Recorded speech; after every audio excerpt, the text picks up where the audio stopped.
আমাদের মাঝে মতের অমিল হতে পারে, মনের অমিল যেন না হয়। বলেন মতভেদ যেন মনোভেদের কারণ না হয়। মতের অমিল যেন মনের অমিলের কারণ না হয়। দুইজনের মাঝে মতভেদ, আমিন জোরে না আস্তে, এটা হলো মতের অমিল। এই জন্য দুইজনকে আর সালাম দিবেন না, এটা তো হলো না। আমিন জোরে না আস্তে, এটা মতের অমিল। এর মানে একজন আরেকজনে দেখতে পারে না। বাবা আমিন বলে আসতে, ছেলে বলে জোরে, এই জন্য দুইজনে একসাথে খানা খায় না, কারণ একজন আরেকজনের চেহারা দেখতে হবে। তো এটা কি হলো বিষয়টা? মতের অমিল হতে পারে, মনের অমিল যেন না হয়। একজনের সাথে আরেকজনের বহস হইল, ইলমি বহস। সে বহসটা কি? যে বহসটা হলো হাত কোথায় বাঁধবে, এটা একটা ইলমি মুনাকাশা হতে পারে। তো ইলমি মুনাকাশা একজন প্রমাণ করছে আপনার নাবির নিচে হাত বাঁধা উত্তম, আরেকজন প্রমাণ করছে দলিলের মাধ্যমে নাবির উপরে বাঁধা উত্তম। তো তাদের দুইজনের মতের অমিল হলো, তাদের দুইজনেরই দলিল আছে। কিন্তু এই দুইজনের ভক্ত যারা আছে, ভক্তরা একজন আরেকজনকে দেখতে পারে না। তাহলে মতের অমিল মনের অমিল যেন না হয়।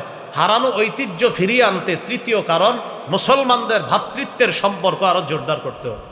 ইয়া আইয়ুহাল্লাযীনা আমানু ইন তানসুরুল্লাহ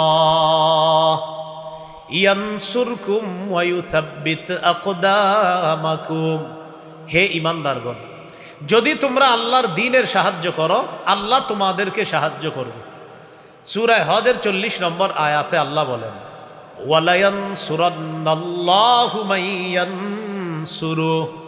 যে আল্লাহর দ্বীনকে সাহায্য করবে, অবশ্যই অবশ্যই আল্লাহ তাকে সাহায্য করবে। এ হলো 2 নম্বর, আল্লাহর দ্বীনের সহযোগী হওয়া। আমাদের 3 নম্বর কাজ, বলেন ভাতৃপ্রেম বাড়িয়ে দেওয়া। কি বাড়িয়ে দেওয়া?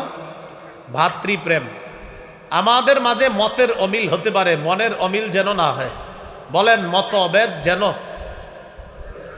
মনোভেদের কারণ না হয়। মতের অমিল যেন মনের অমিলের কারণ না হয়।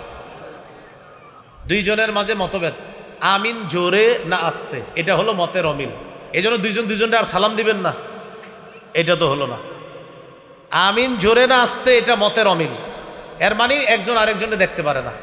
বাবা আমিন বলে আসতে, ছেলে বলে জোরে, এই জন্য দুইজনে একসাথে খানা খায় না, কারণ একজন আরেকজনের চেহারা দেখতে হবে। তো এটা কি হলো বিষয়টা?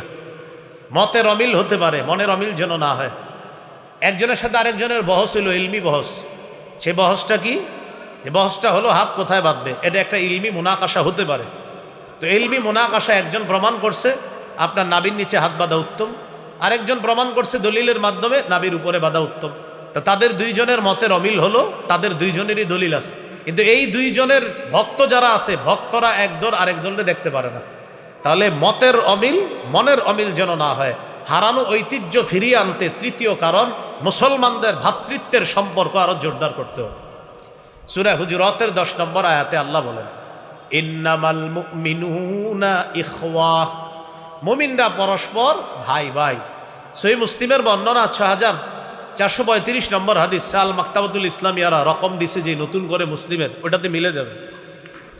রাসূলুল্লাহ সাল্লাল্লাহু আলাইহি সাল্লাম বলেন, লা তাহাসাদু ওয়ালা তানাজাশু ওয়ালা তাবাগাদু ওয়ালা তাদাবারু ওয়ালা ইয়াবি' বা'দুকুম আলা বাই'i বা'দিন ওয়া কুনু ইবাদাল্লাহি ইখওয়ানা।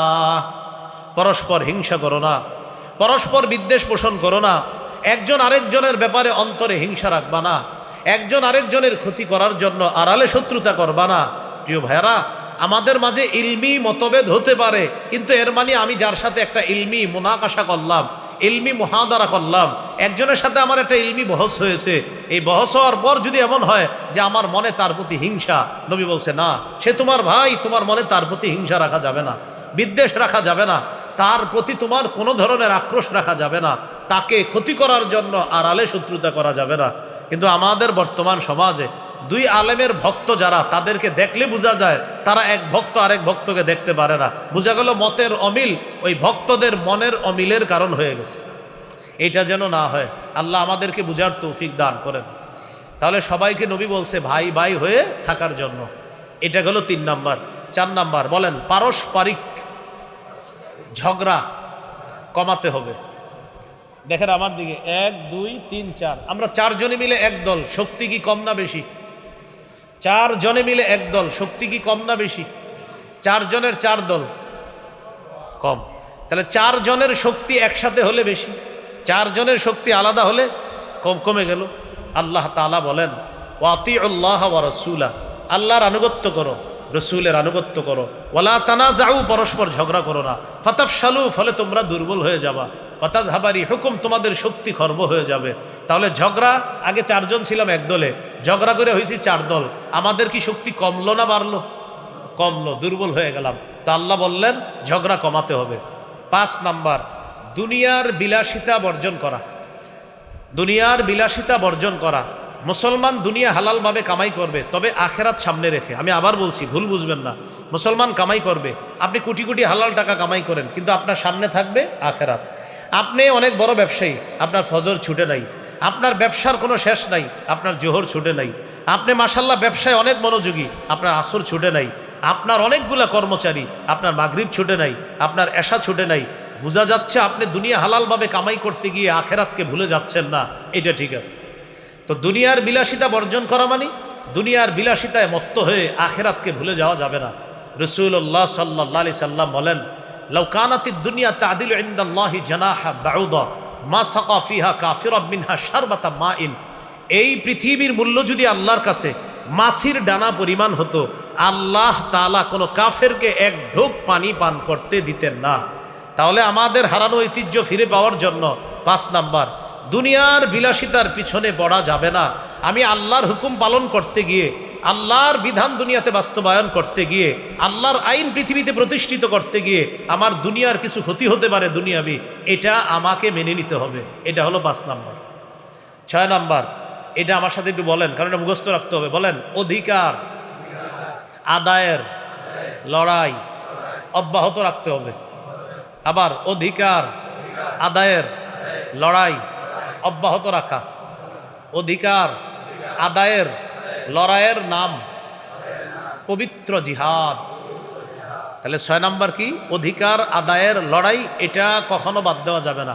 জিহাদের নাম শুনলে এখন অনেকের অবস্থা এমন হয়, ইন্না লিল্লাহ, কি হয় ভাই জিহাদে ইন্না লিল্লাহি ওয়া ইন্না ইলাইহি রাজিউন, এরকম ভাবসা, নাউজুবিল্লাহ। রাসূলুল্লাহ সাল্লাল্লাহু আলাইহি সাল্লাম বলেন আল জিহাদু মাজিন ইলা ইয়াউমিল কিয়ামা, জিহাদ কিয়ামত পর্যন্ত বাকি থাকবে। নবী বলেন মান কাতালা ফি সাবিলিল্লাহ ফুআকা নাকাতিন ওয়াজাবাত লাহুল জান্নাহ, 2 ঢোক ওটের দুধ পান করবেন আপনি, যেই পরিমাণ সময় লাগে, এতটুকু যদি কেউ আল্লাহর রাস্তায় জিহাদ করে তার জন্য জান্নাত ওয়াজিব হয়ে যায়।